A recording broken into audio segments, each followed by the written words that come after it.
Hi everyone, my name is Ahlan Wahid. I work with Epic Youth Organization as the HR officer. Epic has four thematic areas, that is health, education, social and economic empowerment, and advocacy. I welcome you all to our Youthful Saturday.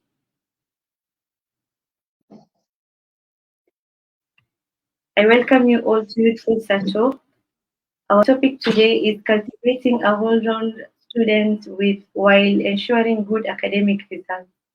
And our panelist on board today is Beryl Achieng from Lamu County, Ibrahim from Mombasa, and Salim Ali, the co-founder of Path Organization. So I would like to welcome the panelists and allow them to introduce themselves. Thank you. Let's start with Ms. Beryl.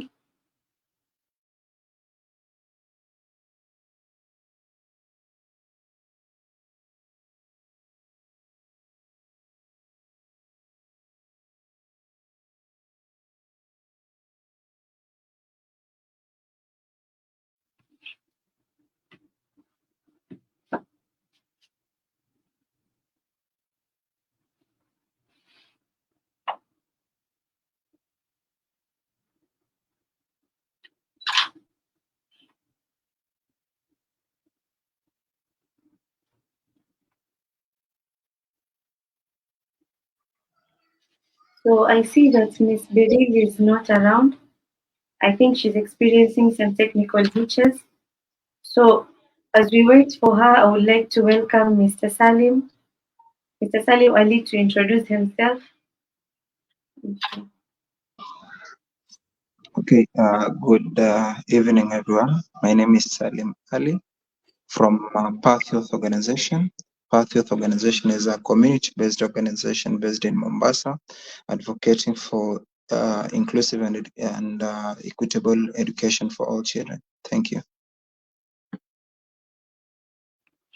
Thank you, Mr. Salim. And I would now like to welcome Mr. Ibrahim. Hello. Hello, good evening, everyone. My name is Ibrahim Wirudi. I am a teacher at Mekatilili Girls. I advocate for equal rights of all learners through writing. Thank you. Thank you, Mr. Ibrahim. And just to give an overview of the topic, as the topic says, cultivating a whole-round student while ensuring good academic results. So basically, education is a very important factor in our day-to-day life. And it's actually very saddening to see that most people are now disregarding education. They're not really putting the best foot into looking for education. So it's actually an area of concern that needs to be looked into, and so that we can actually get good results and we can get sustainable solutions to this problem. So we are here to nurture students, we are here to nurture talent, and we are here to discover potential that everyone must be having, but they're not aware of it. I would like to pose my first question to Mr. Ibrahim. And the question says, how can education strike a balance between fostering holistic student development and maintaining high academic standards? Thank you for your question, Madam Ahlan. So being a teacher in school, we always ensure we cultivate a whole round learner by creating clubs in schools. These clubs involves nurturing of talents. We also have societies and organizations in school, as well as these clubs and these societies ensure learners are cultivated on their talents. For example, we have the drama clubs, which ensures learners are more exposed to drama, music, and festivals. We also have co-curricular activities such as games, which involves ball games and athletes, which whenever the learner is in school and they are talented on the side of football, this learner is able to grow in terms of football, and they're also able to grow academically. Yeah.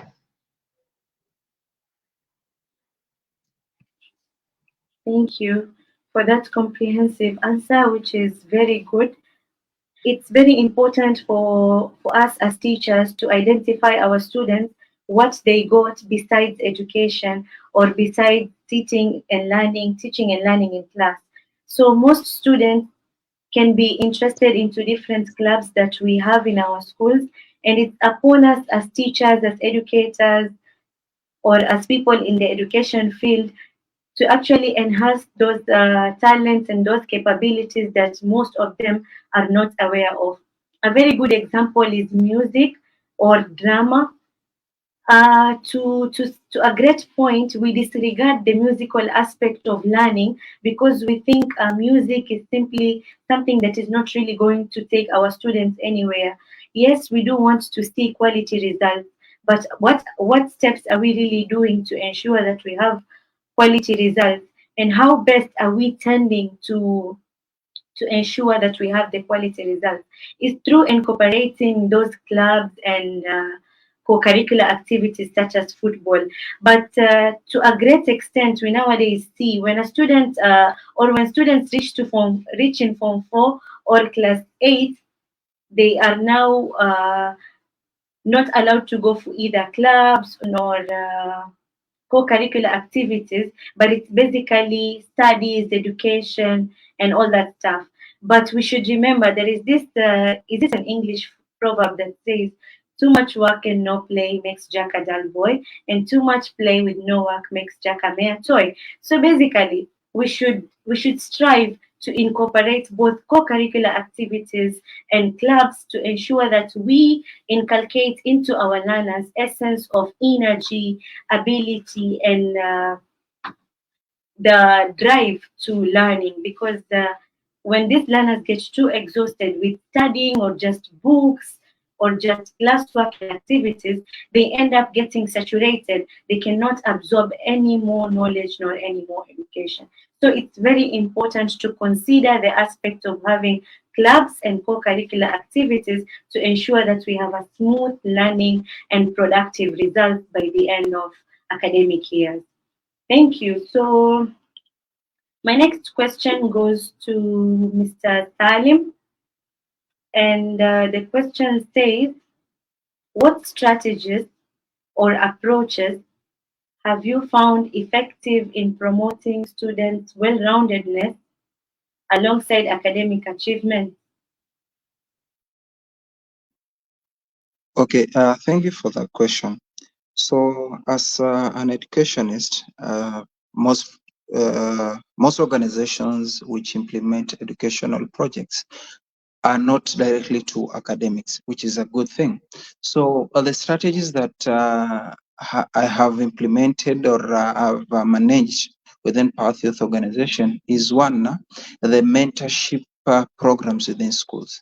So, these are programs that enhance social skills for the learners, because when when we talk about all-rounded student, we mean a student who does not only excel in academics, but also has skills and knowledge in the other fields, including extracurricular activities. So mentorship is one of the programs that enhances and boosts a student becoming a whole-rounded student. Then two, we also have the games and the drama and all that my colleague has talked about. So these are programs that also enhance a student not only excelling in academics, but the other side too. That is extracurriculum, gaining social skills, and all that. So for organizations and CSOs which implement education programs, they're more focused on the other side of education, which is a good thing because there's need for these learners to also gain skills and knowledge on the other field, because as we all know that academics alone is not a standalone point for success in life. So we need academics, yes, but the other side we also need it. So you can say those are two strategies that I think can enhance all that. Thank you, Mr. Salim. That is really great. In fact, just to echo you out, I would like to bring this statement that says, no knowledge is ever wasted. So, regardless of how much we try to incorporate a lot of curriculum or we follow the curriculum design and implement it on our students, it's very important to mentor them into looking at the brighter side or the other side of their life. I'm not trying to say that education is no longer going to make their life brighter. In fact, what I'm trying to say is for you to thrive in any successful career, number one, you have to get your papers, like you have to have your document. Then, number two, you have to have skills. Then, number three, you have to be competent. If you have these three aspects, then you can thrive in any career that you want to get into. So, basically, mentorship is a very important factor in enhancing a whole-rounded student. In fact, with mentorship, I remember actually when I was in high school, I have a mentor that I still talk to. It's now almost 7 years, and we still check on each other and we narrate to each other the steps that we have taken to the place that we are at the moment. So basically, if I couldn't have gotten such mentorship that was consistent and that was able to inculcate other strengths and other abilities in myself, could I have really been, could I have really reached to this point? So it's very important for these students to have mentorship. And we as teachers, or we as educators, or as parents, or anyone in the education field, how best are we becoming role models or idols for our students to get mentored or to actually emulate? It's a question that I would like everyone to ask themselves and answer, whether you are trying, you are on that step, or you are nowhere found in that field, which is very tricky. Nowadays, students are very scared of their teachers, they are very scared of their parents, they are very scared of everyone. You are even wondering who they really talk to or who is. So we should really strive as much as possible, especially in schools, so that we can have guidance and counseling clubs or guidance and counseling departments, whereby each student is accessible to it, and the teacher that is in charge of the guidance and counseling is someone who is approachable and not too much scared by the students. So yes, that is very true. Um, I would like to pose the next question to Miss Beryl. Is Miss Beryl part of us? Okay, as we wait for Miss Beryl, I think I can pose the next question to Mr. Ibrahim. And the question says, how can parents and teachers collaborate to support students in developing both academically and personally?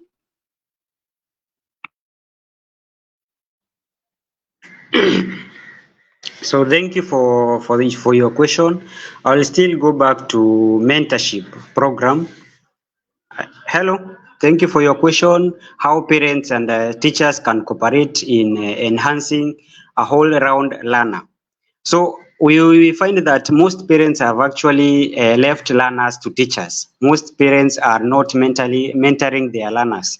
So children are mostly left to teachers to cooperate or to build the learners. So, but I feel that parents also have a common responsibility in ensuring a whole-round learner. They need some mentorship program.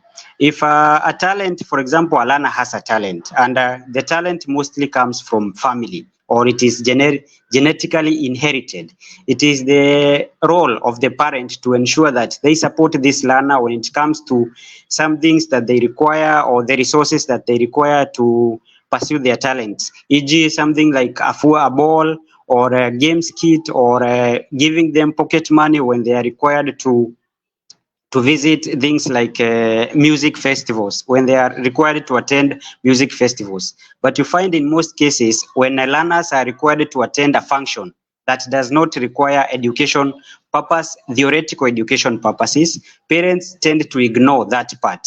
So when a learner is supposed to represent school in terms of co-curricular activities or in terms of talent wise, parents always move aside or they leave that to teachers. But I feel that parents also should come through for the learner.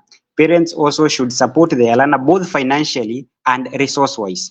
Teachers and parents can cooperate and build that learner both by mentoring that learner in his or her talent and by supporting the learner both financially and resource wise. Also mentorship program. I feel that parents have actually left their children to teachers for everything, but parents have a responsibility for mentoring their children in terms of talent, also providing resources and finances. Thank you. Thank you so much, Mr. Ibrahim. That was a very good response to the question. And in fact, just to add on, is that I would like to encourage parents to create a conducive environment for their students to learn. Yes, I don't doubt that they really struggle to pay the fees, to look for breakfast, to ensure that their students are satisfied and they're safe. But at the same time, how best are they creating a conducive learning or a conducive reading environment for their students? Sometimes you may get to home because of a lot of gender-based violence or the violence between parents that you can see the student is not really able to focus with academics, or maybe there is a lot of congestion in the house that is making the students not able to focus and concentrate on academics. Or even sometimes the students who don't live with the parents but they live with relatives or guardians, maybe they give them a lot of work and make the students to get too tired to even make time for themselves to read. So it's basically a challenge, and I would like parents, caregivers, guardians to style up and gear up in ensuring that their students or their learners get ample time to read and ensure they learn well or maybe revise well. There are different cases whereby you may go to class, you as a teacher, you are teaching and you may find a student sleeping, or maybe a student is far much lost in their own thoughts and you are busy struggling with a particular content on the chalkboard, and you end up asking yourself or you end up punishing the students. But we as teachers, sometimes we do make a mistake. We don't try to get deeper, or we don't try to get the root of the cause that is making this learner to become absent-minded in class.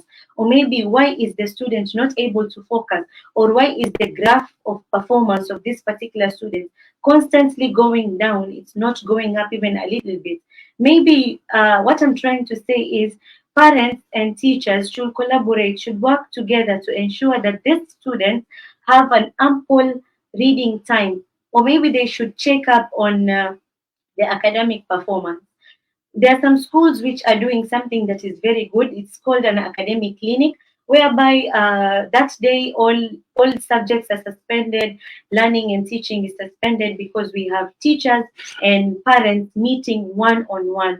Like you may find in some schools, a student is learning in, let's say, from 1 to form 4, and this student will finish form 4, and the parents doesn't even know the teacher who was teaching physics to the students, or maybe English, or maybe Kiswahili, but just knows the class teacher of the student. And to make it worse, some parents don't even go to pick up their report forms.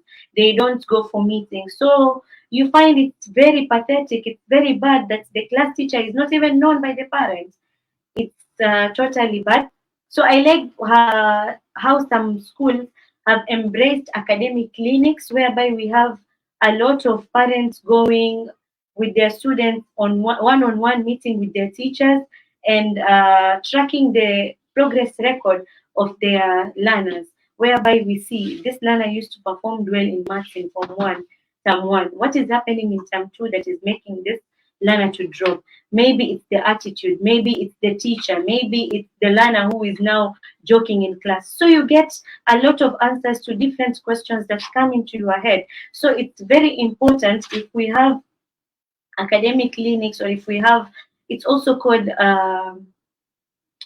there are different names that they usually give. Others call it a teacup, or I don't know, a tea what, whereby parents and learners and teachers, they meet up to discuss their progress record, their holistic development of the students. Maybe it's the discipline. Sometimes you get a student who comes and is very much reserved, cannot speak herself out. Suddenly, you find this student is volatile. She's not even, she's just violent and can fight everyone. So you as a teacher, you as a parent, what step have you taken to maybe check, or maybe to track what is triggering this learner to do, or to this sudden change of behavior? So it's very important for parents and teachers to work hand in hand in ensuring that they achieve greater results for their students. We should stop disowning our students or our children to teachers. Rather, we should embark sharing responsibilities with the teacher in ensuring that this learner is coming out successfully after the end of the 4 years of learning or 8 years of learning experience. I see there is a question directed to Mr. Salim here, and I hope Mr. Salim is ready for it. The question says, how can passion-based learning experiences outside the classroom complement rigorous academics? Okay, thank you for the question. But before I answer that question, I also wanted to add up on what Mwalimu has said on engaging the parents in academics and school issues. There's also need for teachers to engage the parents in decision making, because we have a culture that we only engage parents when it's already at dusk, meaning that things have already happened, so it's time to wipe out whatever that was there. But it's good to engage parents in decision making from the start of it, rather than the issue reaching at the end and then having a blame game. And on the question on how can passion-based learning experience outside classroom complement academics, is that we have different passion-based learning experience out of classroom. And most of these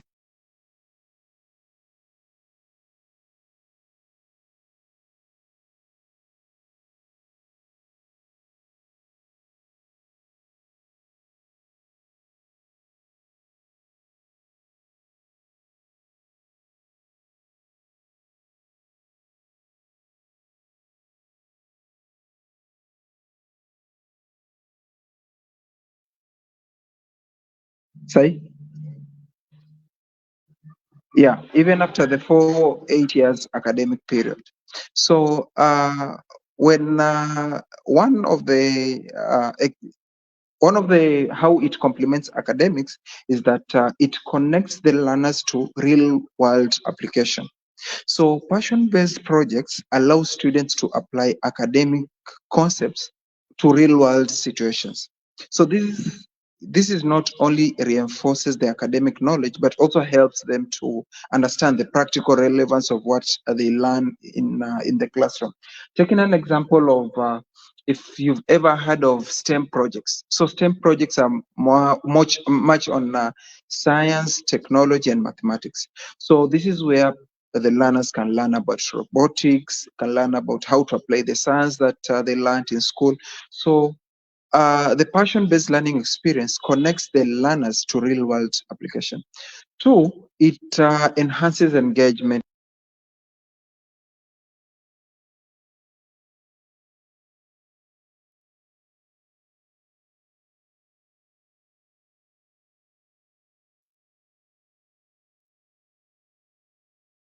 Engagement can lead to the learners becoming more motivated and more engaged in school issues.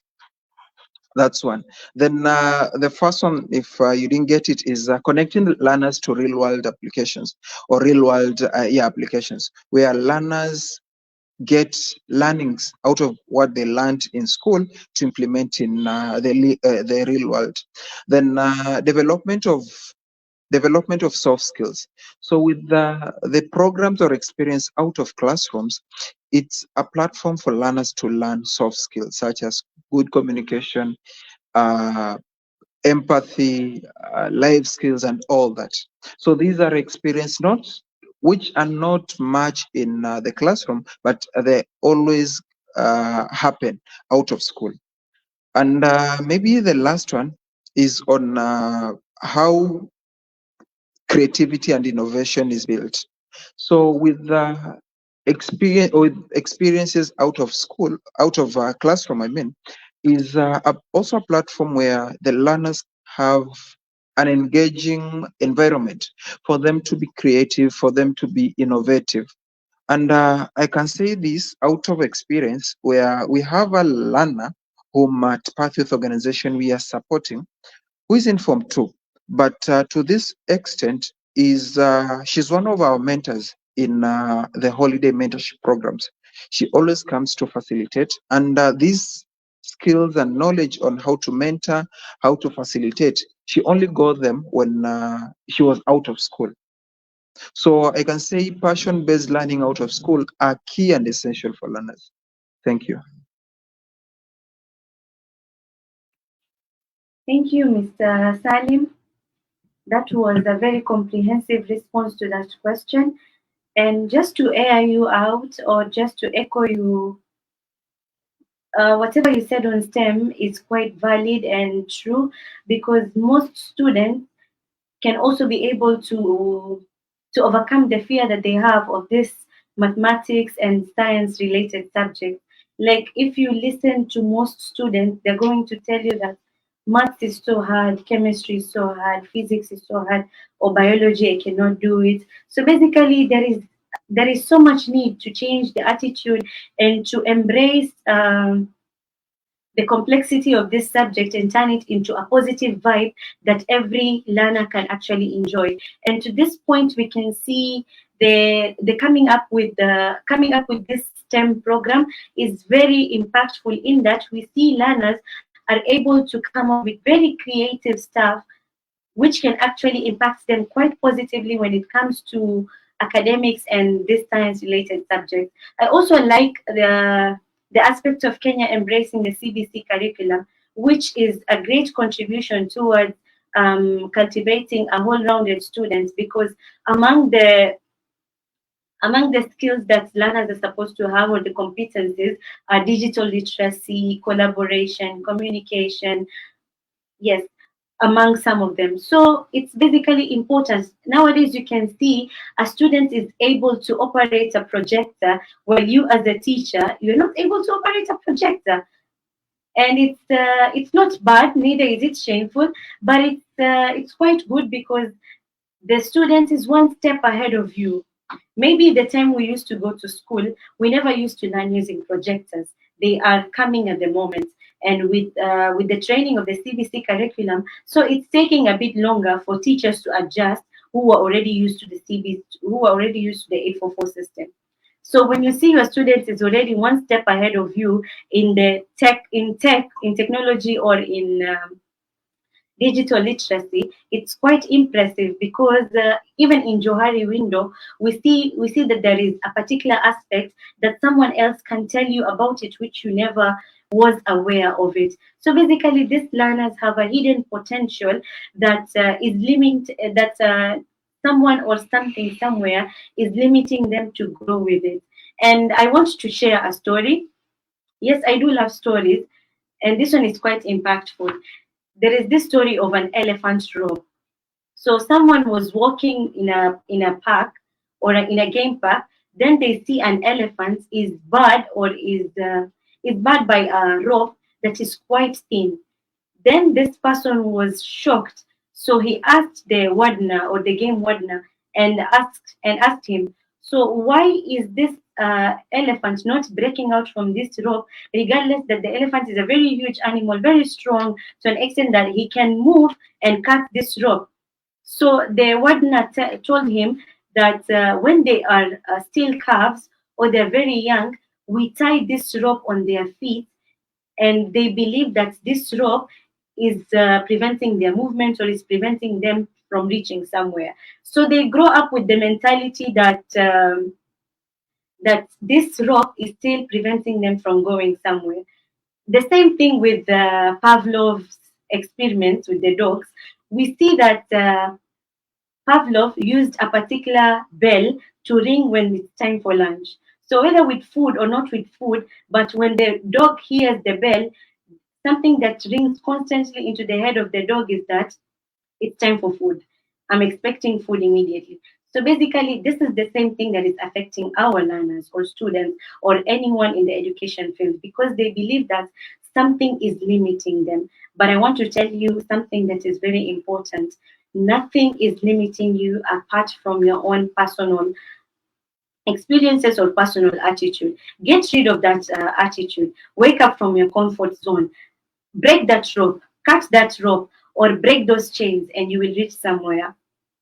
Yes. So I always like the statement by Mahatma Gandhi, which says, be the change you want to see, take responsibility.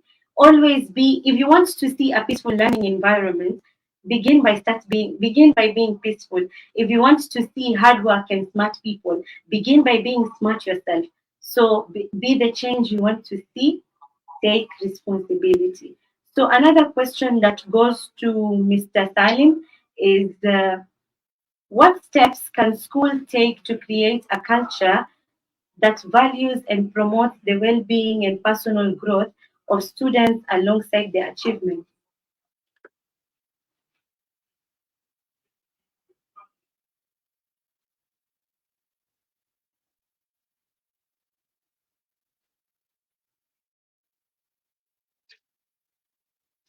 The question says, what steps can schools take to create a culture that values and promotes the well-being and personal growth of students alongside academic achievements?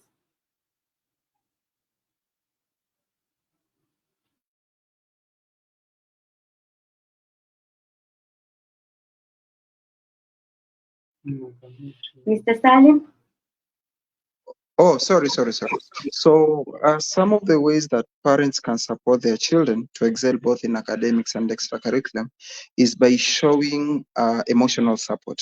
So, when the parents is with the learner all through his academics and extracurriculum activities, the learner will be motivated and engaged to excel in all those areas. Then, secondly, is providing a balance of the academics and extracurriculum. So, this is where a parent manages time for the learner. That is, if it's academics time, then the parents guides the learner to be on academics issues. And if it's time for play, then they do the play. Then the other part is providing resources. So every learner needs resources for both academics and extracurricular activities.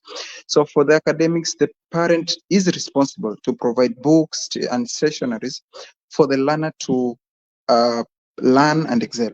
Whereas we as parents should also work on resources for extracurricular activities, providing balls for those who are interested in football, providing ropes for those who are much into gymnastic and all that.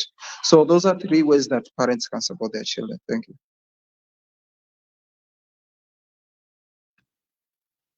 Thank you, Mr. Salim. That was good. And just to add on whatever you said, I also see nowadays schools are a bit more advanced. Even people at home are now more advanced. We have this game. Personally, I love chess and I love Scrabble game, which is very important or very. It's something that has actually helped me a lot. They used to say that those people who play chess are smart or they are geniuses. But Makio, I was never born a genius.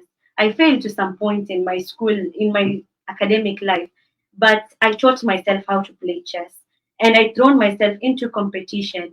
And yes, I lost for a while. I lost. But with time, I learned. So basically, what I'm trying to say is they are more advanced games that we can introduce our students to play. For example, the Scrabble one, whereby you have the Scrabble board, you have the tiles with letters, and you assign letters, and you end up finding their own meaning.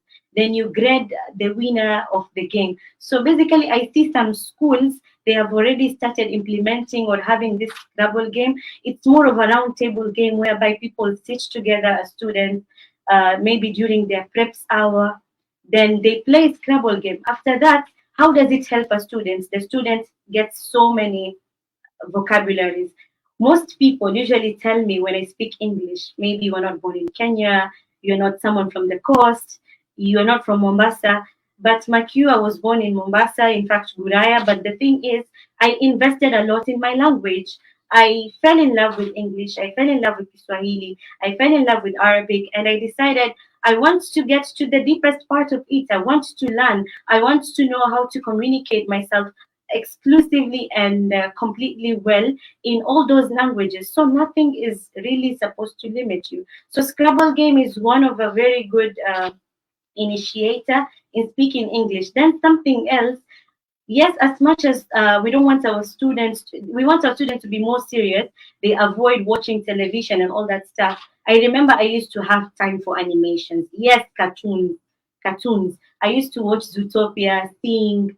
They are very nice, especially when you hear the animals talk, and you end up just admiring or maybe that stuff. Yes, I think you may be thinking that I'm quite childish or maybe crazy, but trust me, animations are a very good part of your language journey. Even look at most concepts the way they are explained in YouTube. If you want to learn about adverbs, adjectives, prepositions, they use animated creatures to do what? To capture the attention of readers, to enable learners to understand. And that's why I even see solve process in chemistry from one. It's explained using animation, and it's good because learners relate more with visuals and things that can be played, replayed, and understood better, and something that is similar or something that can be related in a particular context. So it's very important, as much as we want our students to be serious and bookworms, but let us give them space, let us help them in their education journey. Let us implement and let us try to be by their side whenever they need something that is going to enhance their education. So there is this question here, and I think it's directed to Mr. Ibrahim. The question says, in what ways can parents support their children to excel both in academics and extracurricular? Mr. Ibrahim?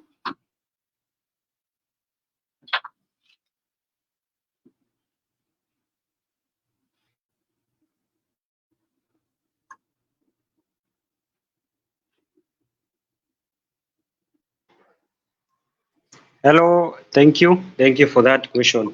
So, which is my question? I can see what best practices have emerged from school successfully developing well-rounded. Which is my question, kindly? Pardon, which is my question? The second question. Oh, sorry, there are two questions that are both directed to you. You can start with any. So, ways in which parents can support their children to excel in both academics and extracurricular activity. So, I think the first way in which parents can support their children is creating a conducive environment for them. You see, we have this notion by parents that everything in education is all about books. And the parents don't want to see their children outside playing football, or they are singing, or when they find them playing football or when they find them singing, they start criticizing their children and they tell them to go back to school, to go back to books. Parents want their children to concentrate more on books When they see their children are doing mathematics or they are doing something that is in books, that is when they are happy. But when they see their children, they are outside playing football or they have joined other learners in interacting, most parents don't want that.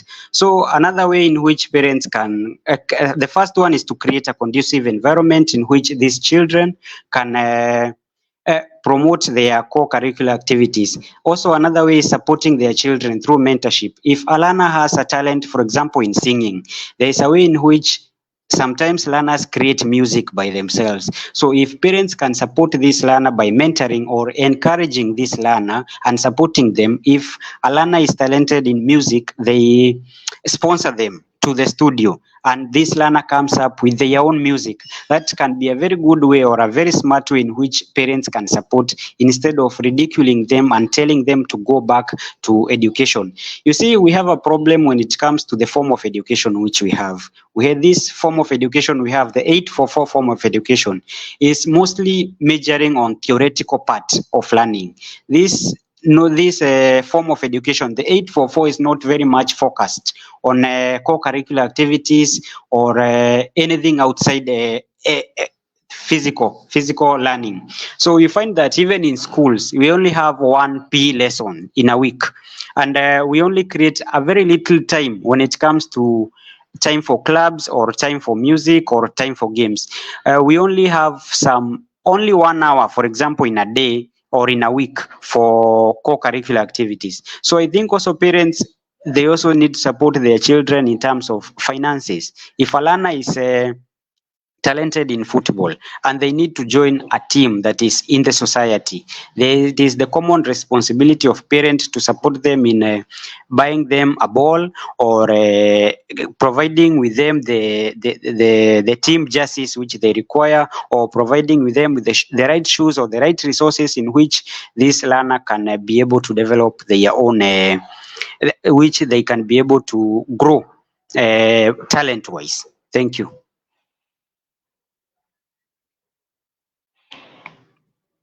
Thank you, Mr. Ibrahim. That was very good. And just to add on that, sometimes as teachers or as educators, we end up being clouded by different feelings because we are also human beings and we face a lot, but we end up not trying to understand what to talk and how to talk, or maybe what approach can I use to solve a problem. So basically, what I'm trying to say is a problem is never solved by a problem. Rather, it is solved by a solution. And a solution comes out after thinking through the problem. So basically, when you think through about something before acting on it, you get a response. And it's very important for even parents to understand that sometimes our parents are even letting us down a great deal. You may see your child is very talented in football, and the best thing you can tell your child is that the only thing you can know is kick balls. I am paying fees for free. I mean, there are some things that we talk, or maybe we tell our children and our students, we don't know how impactful they are. There is a particular story that I've ever read, and there is this student that has grown up understanding the fact that he was not worthy of anything, and that thing has constantly been putting him down in doing something great in his life. So basically, what I'm trying to say is words of affirmation are very important. Let us not be clouded by our anger. Let us try as much as possible to create an optimal mindset for these students to learn. As we thrust them into reality, we also have their back and ensure that we motivate them into achieving greater steps in life. There is actually this statement that usually say, before you assume, learn the facts. Before you judge, understand. Before you hurt someone, feel. And before you speak, think. I've ever encountered a lot of students when they get into the staff room, the only thing that the teacher remembers is you're the last student in my class, or you fail, you're the person who got the last points in class, or you're the person who is the most indisciplined in a particular class. Always try to maintain the positivity in someone. As much as someone fails, or as much as a student who occupies the back position of the class, there is always something good about it.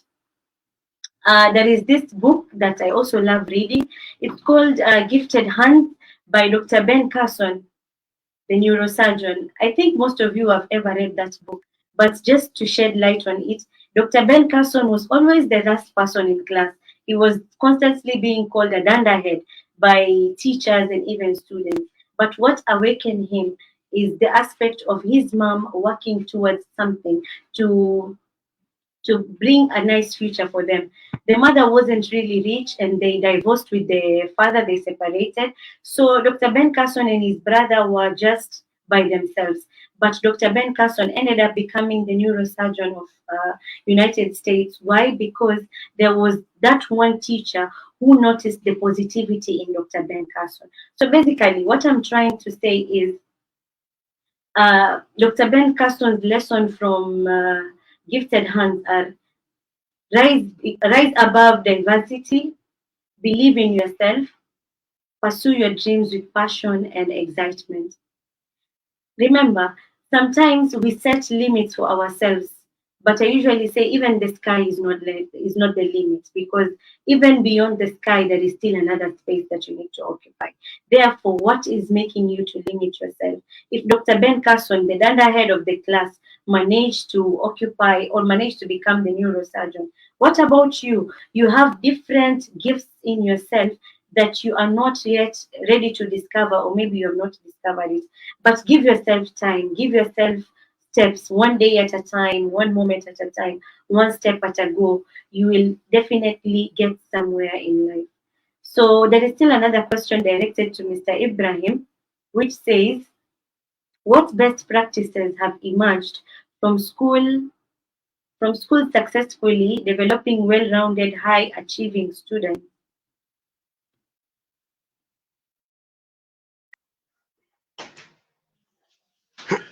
So thank you. That is a very good question which I have been asked. The first thing or the best practice that have emerged, most schools nowadays have created a very good culture. Every day there is always an activity that is going on. For example, in our school, on Tuesdays we always have clubs. So and then on Wednesdays we always have games, and on Thursdays we always have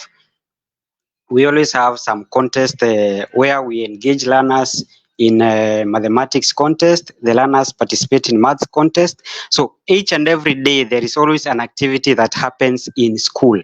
Another practice in which schools have engaged is creating a science congress. We have science congress that have been created whereby learners who have talents or they are engaged in passion learning. This learner who has created something outside the school, they are given an opportunity or a priority to showcase their talent or to showcase something that they have created during the science congress. If they have created something that is of help to the society, the learners are supported and they move forward to more contests to a national level or an international level. We've had those practices in schools, and whereby we support our learners to them. Another thing we have done is involving our learners in co-curricular activities such as games. We have also introduced other types of games which were not very much common in schools, such as basketball. Some games were not very much common, but nowadays we have introduced them, and we realize as much as we introduce learners to, or we expose learners to many activities, most of them become interested. Those who knew that they were not talented in football or they were not talented in learning, or in learning, they are talented in another case. For example, they might be talented in singing, or they might be talented in academics, they might be talented in javelin, they might be talented in anything which is outside the school. So we are trying as much as we can. But another thing that I might like to commend the government is abolition of 844 system. Bringing this CBC thing, the CBC, which is creating the digital literacy, learning to learn, creative and imagination. It is supporting creative and imagination. It is enabling learners to involve themselves in activities which are outside the theoretical part of academic. That is one thing which I would like to commend the government. But if CBC was introduced earlier, I believe that learners by now, those people who have completed Form 4 by now, would already be having something to do. But since most of our learners were more concentrated in theoretical part, that is why you find that when a learner finishes Form 4, they don't have any skill by themselves, so they can't employ themselves, they can't do anything. We have a form of education whereby the learner, with the type of education which we are only taught not to create anything, but actually to wait to be employed. But this kind of education that has come is teaching our children how to create something by themselves. It is a very, very good form of education. It's like the education system which is in Nigeria. It is a more better education system as compared to the previous education system which has been in Kenya. The 844, I feel it is very much analog. It is very much analog, because nowadays, if you don't consider doing a more marketable course, you are actually out. You can only wait for someone to employ you or doing something else. So again, we also have some subjects such as agriculture. This subject, agriculture, involves learners doing what they actually do back at home. If a learner is not more talented in school, some learners have very imaginative way of creating or growing crops, which they are given the information in school. They practice agriculture in school, and they also practice the same agriculture back at home. So we feel that the learners end up being more well-rounded in general. They end up being more academically wise. They end up being more holistic outside. So they are good in skills. At least they can create something by themselves. At least they can participate. Each and every learner is feeling more included. Thank you. Thank you, Mr. Ibrahim, for that response. That was really great and very impactful. In fact, so basically, what I learned from your statement is that the future is brighter than our past. Because if we missed the CBC curriculum, our children have an opportunity to interact with the CBC curriculum. If we didn't have the opportunity to make something out of unknown, or maybe create something that is for us, our children or our students or our people have that opportunity to create something for themselves that has never existed before. So basically, it's very important for these students to understand the fact that CBC is an opportunity for them to learn from nowhere to somewhere. It's basically their choice to succeed. Some people used to say that success is for the chosen one, but I usually say no. Success is for those people who choose to success. Lady Luck will come to knock on your door once. It's upon you to either open or ignore. So basically, it's very important for us to identify the hidden potential that we got, or the opportunities that are siding us, and making the most use of it. So I would like to welcome Mr. Salim to give us his final remarks on our today's topic, or on our today's session, in reference to the topic of discussion. Mr. Salim? Okay, thank you. First, thank you for having me. It has been truly a wonderful conversation that we've had. And it's good that there's a collaboration of CSOs, the school, that is the teachers, as well as the community, to support learners become a whole-rounded in a whole-rounded field. So, part in it short is just to echo whatever we said, that it's a responsibility of the community, the school, the parents, and the NGOs around to support these learners become whole-rounded. Because with today's economic changes and all what we have, learners don't only need academics is good, but also learning these other skills, the social skills, being competent in emotional intelligence, and all that is also key. So Whatever we are doing as schools, as teachers, as parents and community, we should support each other so that we have a holistic learners. Thank you. Thank you, Mr. Salim. That is indeed very true and on point. I remember when we were young, we used to be told that a child is not only for the parents, but it's for the community. So I remember if we used to go to school and we used to come back maybe quite late or before even our parents could question us, if we fight in school, even before our parents could question us, we already have a neighbor who is already handling the fight. So basically, once a child is born, is not only for the parents, but for the entire community. Remember, when you succeed as a child, you raise up your people alongside with you. And among your people is the place you grew up. And among the places that you grew up is the nation that you identify with. So it's very important for the students not only to acquire academic skills, but also hand-on-hand skills to become holistic and well-rounded, so that to fit into the marketing uh, the marketing careers or the competitive world of business. I would like to welcome Mr. Ibrahim to give his final remarks on the topic of concern and generally of our session. So thank you. It's a pleasure to be in this kind of meeting. I'm very much grateful for being given an opportunity to air my thoughts.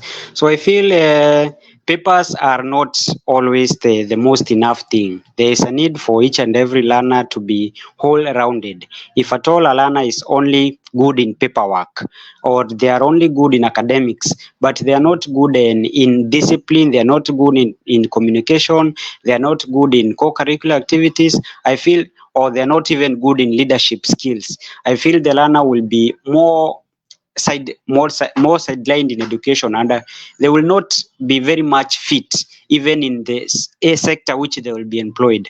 For example, if a learner says they want to become a teacher by profession, and then this learner does not have good communication skills, there's no way this learner will be able to teach or explain the content into which they will be able to teach. So there is a need for each and every learner to be a whole-rounded learner and to be having all the competencies or all the skills. There's a need for a learner to be a good leader. There's a need for a learner to be good in co-curricular activity. There's a need for a learner to be good in communication skills, such that when they become whatever they want to become, even in the future, they will be able to perform those tasks which they will be given at a very good rate. So thank you for this platform. Thank you for creating this platform. And I feel all the learners should be whole-rounded. If at all a learner is not whole-rounded, I feel they will not be fit anywhere. If they are only good in academics, if a learner is only good in mathematics,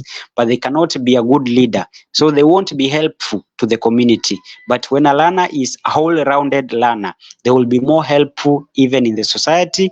They will be more fit even in their own field. Thank you. Thank you, Mr. Ibrahim. That was very impactful and very touching. Indeed, a learner is supposed to be well-rounded. Indeed, the learner is supposed to master a lot of skills and a lot of courage for him to fit in this particular field.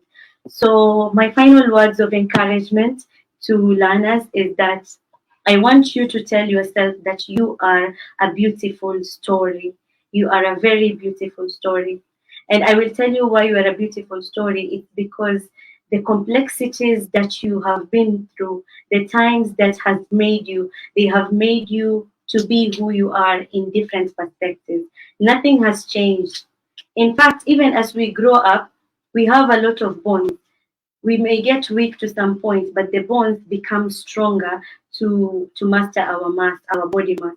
So to all learners, I want you to understand one thing for sure, that you should work for a cause and not for applause. Live life to express and not to impress. Don't strive to make your presence noticed, just make your absence felt. And also remember that Hard times will often prepare an ordinary person for an extraordinary experience or destination. So you have a very bright future. You have a very interesting time that is coming for you. And this academic journey is your road, and you will walk on your road alone. Others can just accompany you, maybe just give you a company to walk with you, but you will be the sole person who will reach on your destiny alone. So thank you very much, Epic, for hosting. Thank you very much, Epic, for having Youthful Sato. Thank you, our Executive Director, Mr. Abdullah Shuaib. Thank you, EPIC members, for joining. Thank you, everyone, for being part of us. Thank you, Mr. Muhammad Shuaib, for ensuring that we have a smooth session in Facebook. Thank you, Dayo Radio, for hosting us, and see you next time, same place. And I hope we will learn and achieve more greater sustainable solutions in the near future. Thank you, my panelists, for making time and being part of this enlightening session. Personally, I've learned a lot, and I've embraced education totally. There is something that has really changed in me, and I am basically a holistic person or a all-rounded person. Thank you very much for your time and for your efforts into making this day a success. I wish all of you a good evening. Thank you.